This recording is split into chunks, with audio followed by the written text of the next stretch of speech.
For the second year in a row, fishermen are being forced to stay out of the water to protect California's dwindling salmon population. American media paints a picture of hopelessness, of gloom and doom. Climate change is affecting fish populations. Fisheries are going out of business. Bait and tackle shops that have been around for 40, 50 years are closing up. And now our elected leaders have closed down the government for a month, and they can't decide what's more important: feeding the population, allowing people to continue to have their SNAP benefits to feed their families, which also helps the grocery stores and the farmers to stay in business.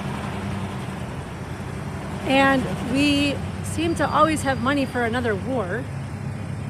So what's going on?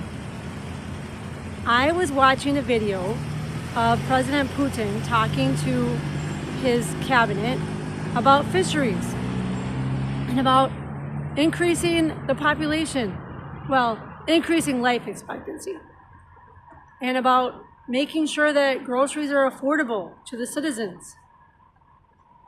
And in Burkina Faso, who is also allied with Russia, they're investing in fisheries, and they're increasing their fishing industry, and they're training entrepreneurs to be fishers.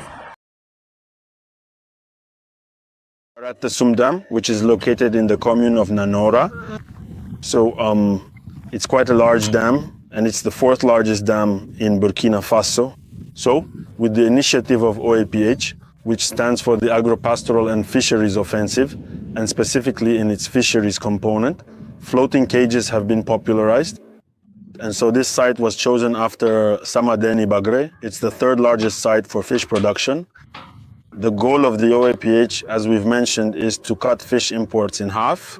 And the objective of the OAPH is therefore to be able to produce 100,000 tons of fish. So it is within this framework that this site was selected to really boost fish farming production.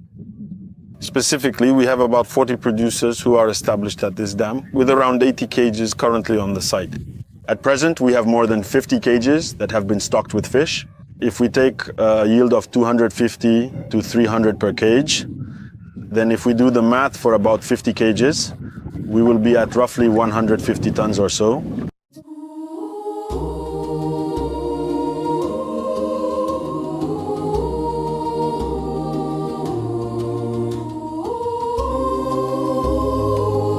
This ambitious project, the very first individuals who began the process of setting up their operations still greatly.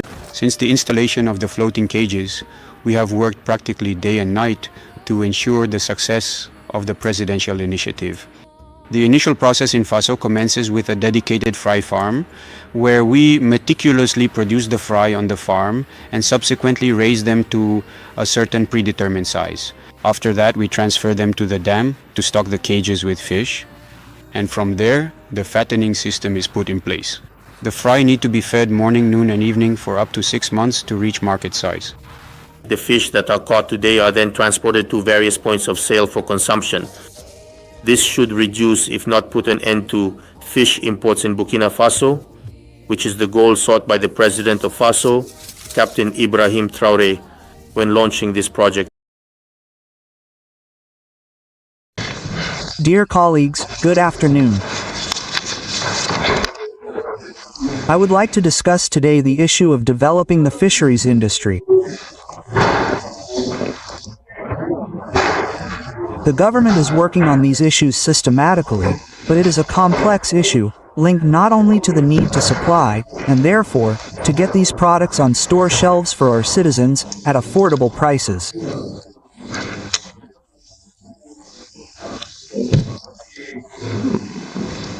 I'll say more about this now, but it is also linked to shipbuilding and the issuance of quotas for vessels, like the Kili, and so on. Therefore, it is such a complex issue. I would like to ask you to elaborate on this today. How are all the tools we are using to develop this industry working? What additional steps are needed to eliminate bottlenecks in the development of fishing? And, of course, I would like to specifically address, as I just mentioned, the construction of fishing vessels. Let me remind you that, to support this area, the investment quota mechanism I just mentioned was launched in 2017. It provides for the allocation of fishing quotas in exchange for investment, including modern vessels, including new generation trawlers capable of processing the catch directly on board using waste-free technology.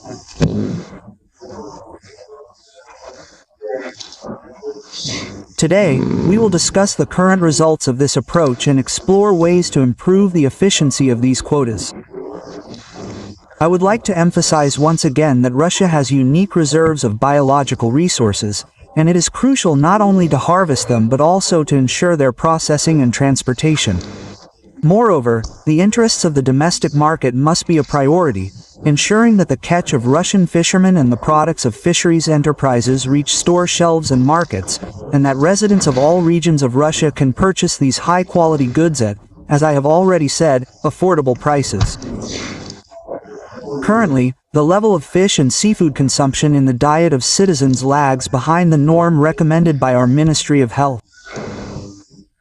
And I would like to point out that in countries where this level is sufficiently high, this level also increases life expectancy. Currently, we have approximately 24 kilograms per person, which is more than what we should have. I also draw the attention of all my colleagues involved in this work at all levels.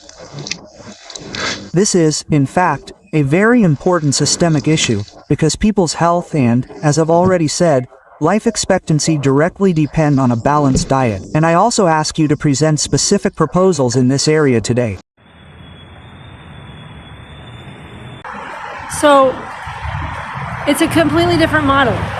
As we say that, as the media says that Putin is authoritarian and we need to take down Russia, I ask you, which type of government do you prefer? A government that can't decide whether its people deserve to live, or whether anyone in the world deserves to live, or a government of action that fights for working families?